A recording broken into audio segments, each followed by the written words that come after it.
ঝিলে আজকে মাছ দিয়েছো। হ্যাঁ ঝিলের মাছ দিয়েছো আগে মালিকই তো নেই। মাছ কোথায় পাওয়া যায় গো? ওই তো আমাদের ঝিলেই তো। ওই দেখো মালিক হয়তো বসে আছে, সে এখন কোথায় গেছে? তাহলে মালিকের কাছে নেই। কতটা মাছ? অনেক মাছ। দাম শুনলাম আমি এবার। কত টাকা তাহলে দামটা? 5,000 টাকা। 5,000 টাকা? ওইসব মোর কাছে কিছু না।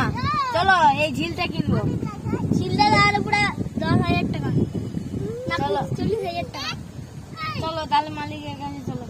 দিকে নাই চলো। মালিক খোদ্দার গেছে। খোদ্দার কথা? এটা এই খুব বড় বড় মাছ চাষ হয়, শুনতে পারবে না? আমি খোদ্দার।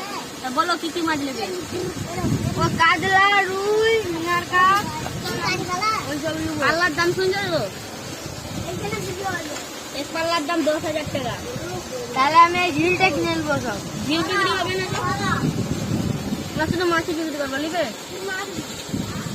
ঝিল বিক্রি নেবো না নেবো? মাছটা নিলাও নাহলে ঝিল বিক্রি নেবো।